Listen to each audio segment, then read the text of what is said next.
Carbon की नहीं होती, कार्बन की नहीं होती है, लेकिन हाँ एक इंडिकेशन मिल जाता है इससे कि हाँ किसी न किसी मटेरियल की तो बनी है ये, राइट।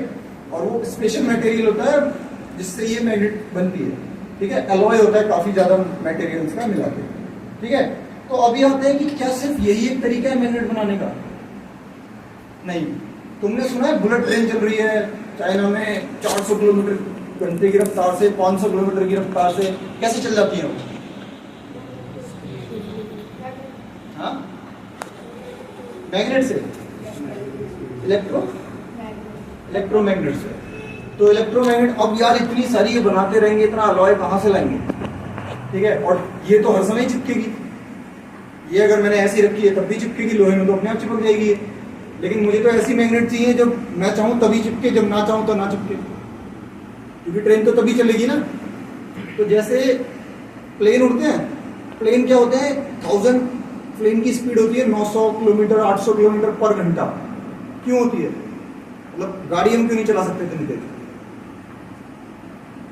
राइट? क्यों नहीं चला सकते?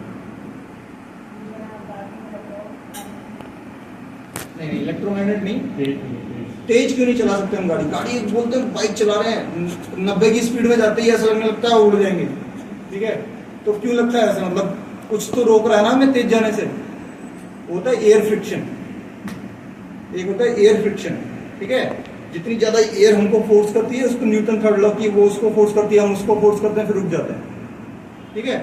तो ये एक मेन रीजन है कि गाड़ियां तेज नहीं चल सकती एक अप टू लिमिट के बाद।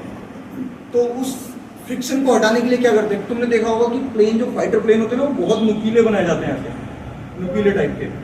वो इसलिए कि एयर को काटते हुए चले जाए बिल्कुल। कभी भी मैं ना, जैसे मैं तुम्हें दिखाऊं, इस पोस्टर को पकड़ के ऐसे हवा में करूंगा ना तो मुझे बहुत फोर्स लगाना पड़ेगा। बट अगर मैं एक पतली सी लकड़ी लेके ऐसे करूंगा तो फोर्स नहीं लगाना पड़ेगा, क्योंकि वो एयर को काट देगी, काइंड ऑफ, ठीक है। और दूसरा एक फ्रिक्शन होता है जमीन में चलने वाला, मतलब गाड़ियां चलती हैं, टायर चलता है, तो टायर की एक स्पीड है, अगर उससे ज्यादा तेज चलेगा तो जल जाएगा, मतलब हीट जनरेट होगी, जल जाएगा, ठीक है। तो ऐसे ही क्या होता है कि वो टायर की एक लिमिटेशन है कि इसके बियॉन्ड नहीं जा सकता, मतलब इतनी स्पीड के बाद उसकी खराब हो जाएगी जो भी चल रही। हम चल पाते हैं क्योंकि मेरा पैर रगड़ रहा है। अगर यहाँ सोचो बिल्कुल फ्रिक्शन लेस होता तो मैं पैर उठाता रख ही नहीं पाता, दूसरा पैर, ठीक है।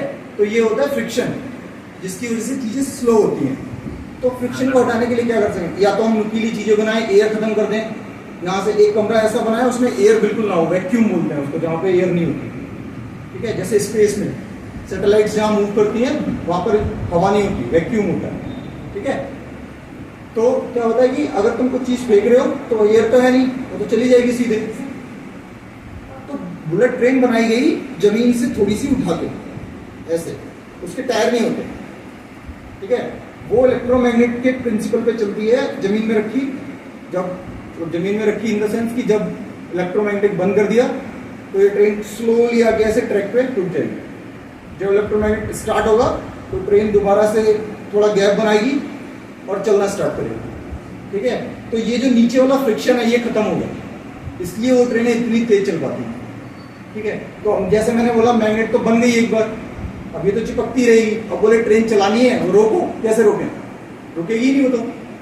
और अगर दूसरी मैग्नेट उसके सामने रखी तो इतनी तेज झटके से रुकेगी कि सब मर जाएंगे, ठीक है। तो उसको करने के लिए इलेक्ट्रोमैग्नेट होती है, ये देखो इस टाइप से बनती है। एक आयरन होता है, आयरन कॉर्ड मैंने यहाँ सिर्फ कील ली है, इसको कॉर्ड बोलते हैं एक्चुअली, ठीक है। तो ये आयरन है, इसके ऊपर तांबा लपेटा हुआ है। तांबा एक वायर है, कंडक्टिंग, ठीक है। तांबे की जगह तुम सोना भी लपेट सकते हो, चांदी भी लपेट सकते हो, कोई भी एल्यूमिनियम भी लपेट सकते हो, ठीक है। ये प्रॉपर्टी होती है इसकी, जितना अच्छा मटेरियल यूज करोगे उतनी अच्छी इलेक्ट्रोमैग्नेट बनेगी, ठीक है। तो मैं यहाँ पे क्या करता हूँ, इसको बैटरी से लगाता हूँ, इलेक्ट्रिसिटी से, ठीक है। एक इधर एक इधर। अब मैं देख रहा हूँ कि ये जो दूसरा आयरन है ये इसमें चिपक जाएगा।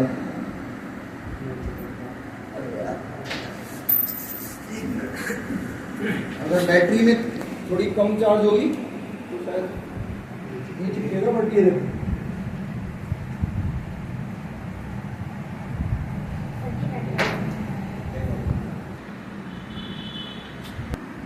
ये देखो दिख रही है सबको?